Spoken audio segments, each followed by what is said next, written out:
Guys, yung mga viewers natin from Canada, tayo dito sa All Cars. Ford talaga ngayon, tagtag na ng features eh. Ano? Alam mo ba? Unang lumabas ang Ford Territory noong 2004 sa Australia. Pero ang 2024, moderno ang itsura at design para sa mga kalsada sa buong mundo.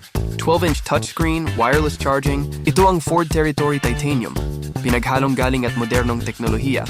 Okay, so papunta tayo sa taas ngayon. Doon daw pinark ni Boss Rolly yung territory niya. So si Boss Rolly, tinrade in niya sa atin yung 2024 territory para kumuha ng 2024 territory din. Okay, nandito tayo sa taas ngayon kasama si Boss Rolly. Boss Rolly, thank you so much for your support. Lika, i-tour mo naman kami sa 2024 territory mo. Kamusta yung kotse, boss? So far, maganda naman.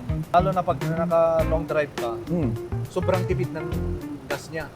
Ibang klase yung suspension niya, sobrang lambot, smooth, luwag sa loob. Yun talaga yung trademark nila eh. Sige, i-check natin, boss. So, meron kang 360 camera dito. 360 camera. May DRL ka dito. Yan, DRL. Tapos, ito yung camera niya, boss.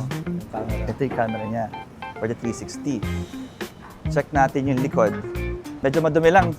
Medyo. Sa pagaling boss niyan? Sa Ilocos. Ilocos pa? So mga gamit ni sir, hindi kasama sa previous yan sir, no? Hindi natin sasama. Si boss, after niya kunin yung territory na puti, biyahe siya Ilocos. Grabe. Right away. Right away. Lika boss, pasok tayo sa loob. Silipin natin yung mga features. Ang pinaka nagustuhan ko dito talaga sa territory, iba na yung infotainment niya, haba na, no? Ganda na. Haba. Tinest drive natin kanina, swabing-swabe, paakyat dito sa showroom natin. Smooth na smooth. Maganda rin yung ano niya. Kita mo yung 360. Ang Ford talaga ngayon, tagtag na ng features eh. Ano? Pag liliko ka, hindi mo na kailangan mag-signal. Pinapakita niya. Sa client na kukuha nito, sobrang alaga. Kumbaga, yung mileage pa lang, 15,000 lang. So, okay. Sige. Proceed tayo doon sa kukunin mo naman ngayon sa amin.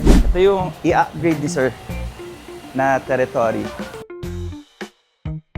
Okay, so on our way sa bank para magbayad kay boss. Halika, samahan niyo ako. Okay, boss. Na-check niya na yung unit. Okay na tayo sa lahat. So, antayin na lang natin. Pababa na in a while yung territory na white. So, tapos pwede mo na ibiyahe sa Ilocos. Okay, done deal. Maraming salamat. All cars, all yours.